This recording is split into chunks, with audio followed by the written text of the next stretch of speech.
Obrigado porque você está ligado aí no nosso canal. Nós estamos mais um vídeo. Como eu tinha prometido no vídeo anterior, nós vamos falar hoje sobre o coronavírus e os sinais do tempo do fim. Será que ele está contido aí nos sinais do tempo do fim? Será que Jesus Cristo ele deixou alguma coisa escrita a respeito disso? Então tem vários capítulos na Bíblia que falam a respeito do tempo do fim. Eu quero deixar alguma coisa com vocês nessa noite, né? Deus abençoe você, abençoe a sua família. Vamos fazer uma oração nesse momento. Santo Deus e Pai que está no céu, queremos agradecer ao Senhor, porque bondosamente o Senhor tem cuidado de cada família. A despeito de toda essa situação que estamos vivendo, sabemos que o Senhor está à frente. Cuida de nós, Pai. Cuida da nossa família, cuida do nosso ser, cuida da nossa vida, cuida da nossa existência e, acima de tudo, prepara neste momento a nossa vida para encontrarmos com o Senhor na manifestação do seu poder, quando todo olho verá o Senhor descer pelas nuvens dos céus. Nos dê a sua paz nessa hora, ao estudarmos a sua palavra, e nos dê a sua bênção em nome do Senhor Jesus. Amém. Deus abençoe você, amigo, amiga que está aqui no nosso canal, Marcelo Milani. Você vai lá, clica no sininho, se inscreve, dá um ok, dá um joinha lá. Vai no Facebook também, Marcelo Milani, lá também tem os nossos vídeos. Ou se não, no IASD Central de Diadema, ali também tem os nossos vídeos. E você ali pode assistir não só essas palestras, não só essas mensagens, mas muitas outras mensagens que tem que ver com essa situação e o ambiente que nós estamos vivendo, e mensagens de conforto para aqueles que estão vivendo muito perto da vinda do nosso Senhor Jesus Cristo. Eu já vou pegando a minha Bíblia aqui, eu quero ler a palavra de Deus com você, porque é só a palavra de Deus que nos interessa. Nós não nos interessamos por outro tipo de livro, nós não nos interessamos por outro tipo de literatura. Nossa literatura de estudo aqui nesses vídeos, ela é a literatura da palavra de Deus. A palavra de Deus é o nosso guia, a palavra de Deus é aquela que nos dá norte, a palavra de Deus é que nos orienta nesse momento de tantas informações, de tanta confusão, mas a palavra de Deus é ela que nos dá norte. Como eu tinha prometido no vídeo anterior, eu quero falar sobre os sinais da volta de Jesus e o coronavírus. Será que tem a ver isso? Tem alguma coisa a ver? Será que o coronavírus está inserido na Bíblia? Será que as questões bíblicas já contemplam essa epidemia? Vamos dar uma olhada na Bíblia. Abra sua Bíblia então, no Evangelho de São Lucas, capítulo 21. Eu acho que dois evangelhos que você neste momento deveria ler e estudar é o Evangelho de São Mateus, capítulo 24, e o Evangelho de São Lucas, capítulo 21, porque são evangelhos onde falam dos sinais a respeito do tempo do fim. São sermões proféticos, escatológicos de Jesus Cristo. Jesus ele estava no templo. Jesus ele gostava de pregar e ficar no templo. O templo ali em Jerusalém, na época de Jesus, era uma grande construção. Não era o templo de Salomão. Aquele templo que Salomão havia construído, ele tinha sido destruído por ocasião da invasão de Nabucodonosor ali na Palestina, e ele fora totalmente destruído e depois reconstruído por Zorobabel. Depois então houve uma outra reforma, que é essa reforma de Herodes, e esse templo que Jesus estava contemplando com os seus discípulos era o templo justamente de Herodes. Esse templo que era um templo bonito, um templo suntuoso. Depois você pode entrar aí no Google, dar uma pesquisada, dar uma olhada e você vai ver como é que era o templo. Jerusalém é um lugar alto, um alto do monte. Nesse alto desse monte, então há o templo lá. Hoje em dia, o que existe lá nesse templo hoje? Existe duas mesquitas, a mesquita Domo da Rocha e a mesquita Al-Aqsa. Então quando você vai a Jerusalém, se você tiver de frente ali de Jerusalém, ali de frente da mesquita, naquela cúpula dourada, então você vai estar ali perto da igreja de Santa Maria Madalena, e daquela igreja você consegue visualizar aquela cúpula dourada, é a igreja ali, então a mesquita Domo da Rocha, né? E ao lado dela tem a mesquita de Al-Aqsa e o templo ele foi destruído, e nós vamos verificar um pouquinho mais. Então Jesus ele estava ali naquela escadaria com os seus discípulos, e eles estavam ali então conversando a respeito da suntuosidade, conversando a respeito de como era bonito o templo. Eles se orgulhavam muito do templo, e Jesus então vira para eles e diz assim: olha, vocês estão vendo esse templo? Não ficará pedra sobre pedra. Então os discípulos se sentiram desafiados. Eles olharam para aquilo e falaram para consigo mesmo, e pensaram o seguinte: Senhor, quando sucederá essas coisas? Senhor, e aqui então é o que o capítulo 21, desde o verso 5 em diante, se você tem a sua Bíblia, pegue a sua Bíblia nesse momento, Palavra de Deus, Bíblia Sagrada, nós vamos abrir desde o verso 5, onde diz o seguinte: 21:5, falavam alguns a respeito do templo, como estava adornado de belas pedras e de dádivas. Então Jesus disse: vede essas coisas, dias virão, em que não ficará pedras sobre pedra que não seja derribada. E aí o verso 7 diz assim: perguntaram: Mestre, quando sucederá isto? E que sinal haverá de quando estas coisas estiverem para se cumprir? Então ali Jesus ele começa a explicar o que? A destruição do templo.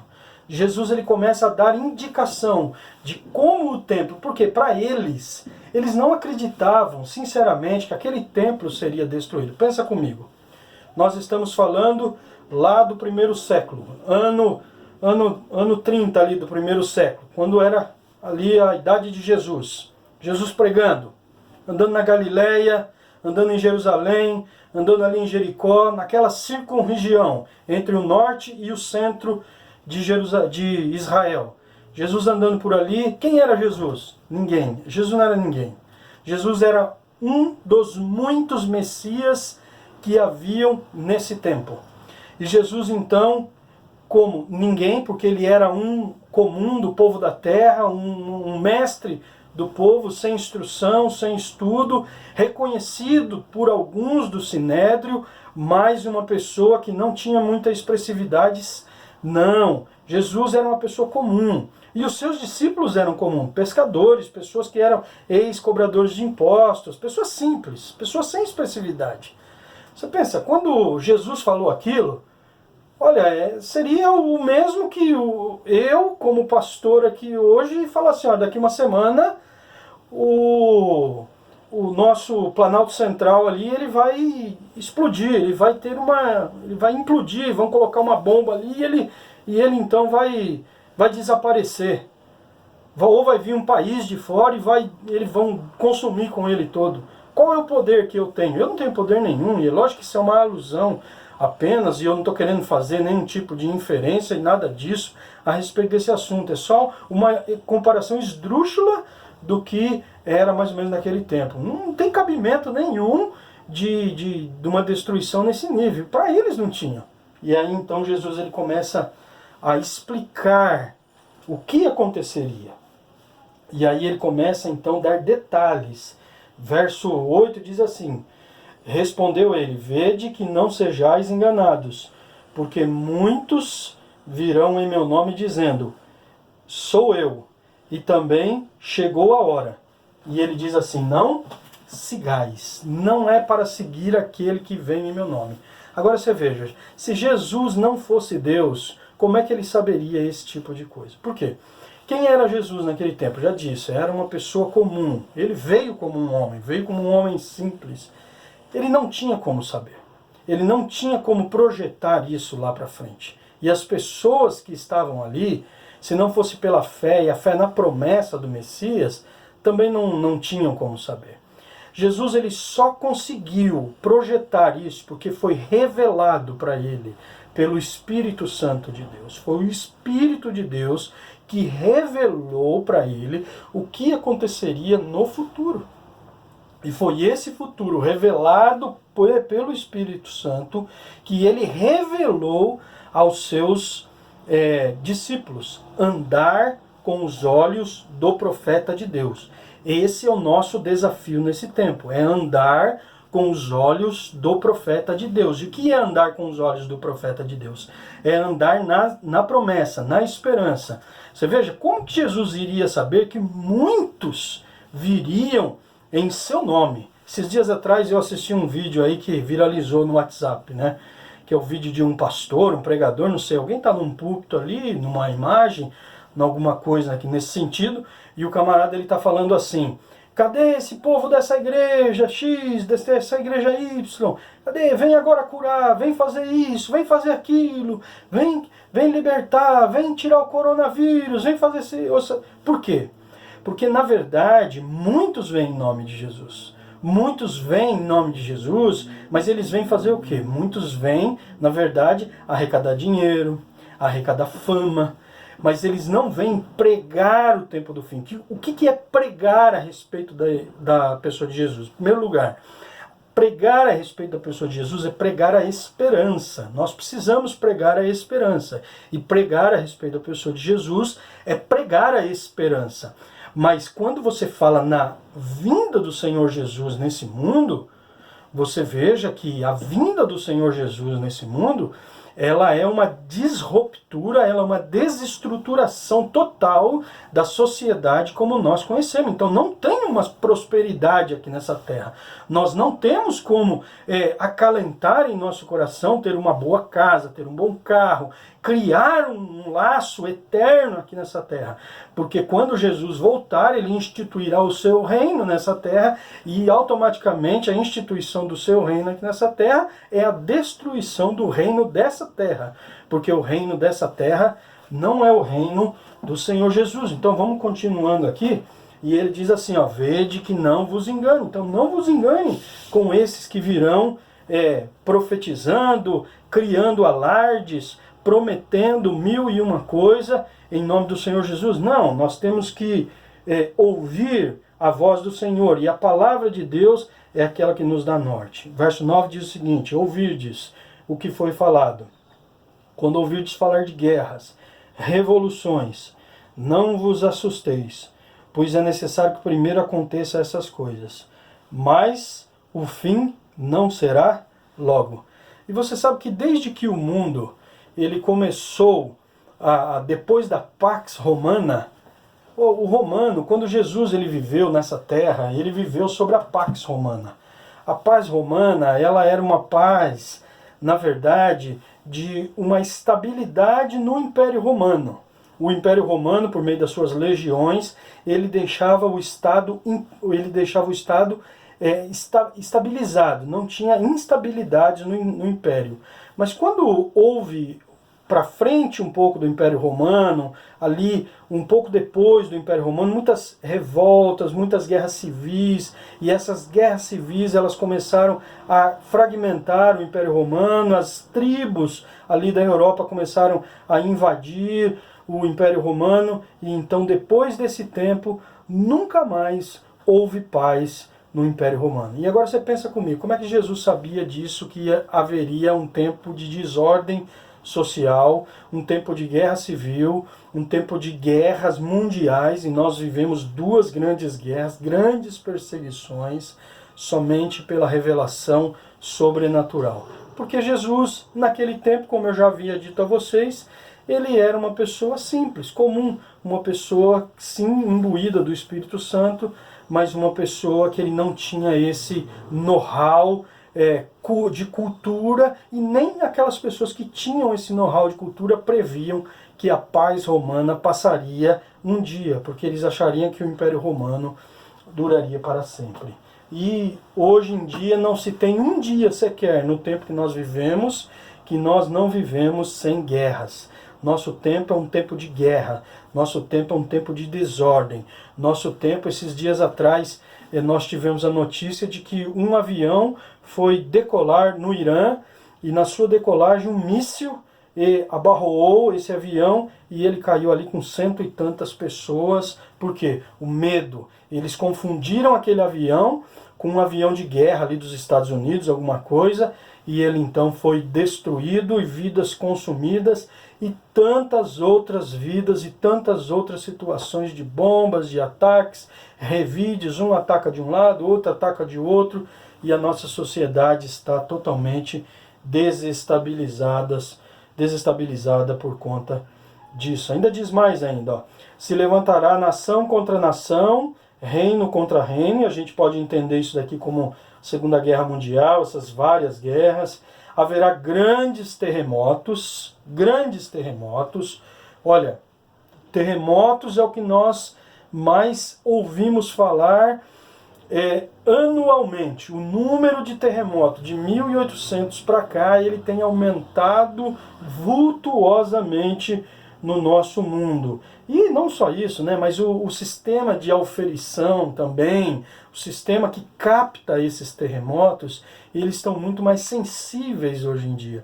Então as pessoas conseguem identificar essa quantidade absurda de terremotos. E quando eu falo nesses terremotos, eu me lembro quando eu estudava ainda na faculdade de teologia, no ano 2004, eu me lembro de um terremoto que aconteceu naquele ano, que foi um maremoto, na verdade, que aconteceu lá no Pacífico, ali na Ásia, e aquele maremoto consumiu numa avalanche só, num tsunami só, 280 mil vidas numa única vez. E aqui o livro de Lucas, ele fala a respeito disso, que os homens desmaiariam de terror. Eu me lembro de um professor que eu tinha, saudoso professor, vai aí meu abraço para ele, Dr. José Carlos Ramos, e ali eu perguntei para ele nos corredores ali do seminário, falei, doutor, será que esse não é um sinal da volta de Jesus, onde os homens desmaiariam de terror por causa do branido do mar e das ondas?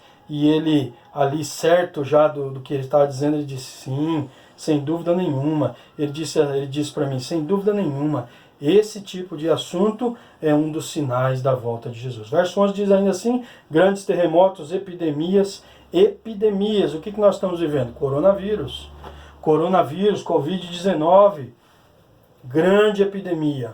Um vírus que aparentemente simples, da gripe, ele acomete aí o nosso sistema respiratório, inflama o sistema respiratório, e o indivíduo, quando vai morrer ali, se não tem um ventilador para ajudar o indivíduo respirar, morre de insuficiência respiratória, né? Morre ali sem respirar.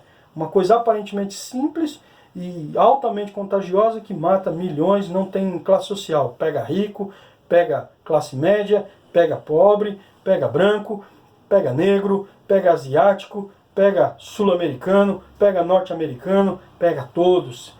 Democrático, digamos assim, né? Se é que a gente pode dizer isso, mas grandes epidemias. Já houveram outras epidemias. No começo do século, por volta do final da Primeira Guerra, tem a dita gripe espanhola. Na verdade, ela não é espanhola porque ela veio, algumas teorias dizem que ela vem da América do Norte, né? Mas quem dava o anúncio, quem dava as notícias dessa gripe, era a Espanha. A Espanha na Primeira Guerra, ela era um país neutro, ela não se envolveu com a Primeira Guerra. Então ela que divulgava as mortes ali, então ficou conhecida como gripe espanhola. Para você ter uma ideia, naquele tempo, por volta dos anos 1918, há mais ou menos 100 anos, 102 anos atrás, matou-se no mundo, morreram por influência dessa gripe 50 milhões de pessoas. E houve também a mesma coisa, fechamento de escola, comércios e tudo mais. São sinais repetidamente que a nossa Terra, o nosso planeta, ele está gemendo, ele está em dores de parto, esperando o noivo voltar. Diz ainda a palavra de Deus, diz que coisas espantosas e também grandes sinais, diz a palavra de Deus, que acontecerão. Antes, porém, de todas essas coisas, lançarão mão de vós, perseguirão, entrando-vos nas sinagogas, nos cárceres, levando às presenças dos reis, governadores por causa do meu nome. Você veja como é que Jesus podia saber disso? Como é que Jesus podia entender a respeito disso? Somente o Deus, Messias, que veio aqui nessa terra, aquele que falou esse tipo de coisa, escrita assim por Lucas, mas falada pelo Cristo, somente declarada pela boca do próprio Deus encarnado, que é o nosso orientador aqui nessa terra, é que nós temos a segurança de que nós vivemos nesse tempo em que o Senhor Jesus está ao nosso lado. É nessa confiança que nós temos que ter, meus irmãos. A confiança do que o Senhor Jesus está dirigindo a história. E a história, ela é contada muitas vezes não por cânticos alegres e cânticos felizes, mas alguns cânticos são cânticos tristes e amargos. Mas eu quero deixar uma palavra de esperança com você, porque o justo viverá pela fé. Eu quero ler com você o Evangelho de São João, Evangelho de João, no capítulo 14, ele fala a respeito de uma grande esperança que o Senhor Jesus, ele tem para cada um de nós. Depois que passar todas essas coisas, depois que nós vencermos todas essas situações, ele diz o seguinte: não se turbe o vosso coração. Credes em Deus, credes também em mim. Na casa de meu Pai há muitas moradas. Se assim não fora, eu vou-lhe teria dito, pois vou preparar-vos lugar. E quando eu for preparar lugar, voltarei e vos receberei para mim mesmo, para que onde eu estou, estejais vós também. Esta é a promessa do Senhor Jesus. Uma nova morada, um novo lugar para cada um de nós. E eu sei que tem muita gente nos lugares, nas suas casas agora, estão trancados. Eu tenho ligado para muitas pessoas, eu tenho conversado com muitas pessoas, e eu quero fazer um apelo a você, que está na sua casa nesse momento, que está confinado dentro da sua casa, quem sabe que está com o coração apertado nesse momento, não se desespere. Coloque a sua vida nas mãos daquele que pode resolver todas as coisas. Deite no seu travesseiro, deite na sua cama e durma em paz, porque você é uma filha de Deus e um filho de Deus. E eu quero orar com você neste momento. Feche os seus olhos, Santo Deus e amado Pai que está no céu. Nós, nesse momento, unidos como irmãos, queremos entregar a nossa vida em suas mãos. Pai amado e Pai querido, nós sabemos que não temos controle nenhum sobre o que está acontecendo neste mundo. Mas sabemos que o Senhor, nada sai deste mundo, nada acontece nesse mundo, nenhuma folha cai de uma árvore neste mundo sem que o Senhor esteja no comando.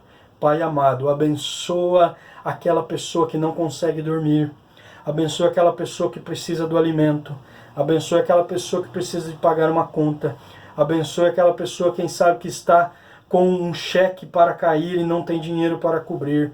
Abençoe aquela pessoa que está doente num hospital.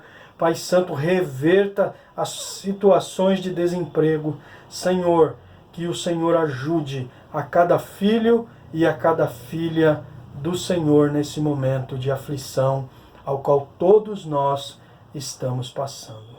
Nos dê o conforto, a paz, ainda que essa situação se prolongue por mais algum tempo, que a sua paz que excede todo o entendimento do ser humano, ela esteja ao nosso lado e nos conforte. Nos abençoe em nome do Senhor Jesus nesse momento. Amém. Deus abençoe você, querido. Deus abençoe você. E não esqueça, o justo viverá pela fé. Deus abençoe.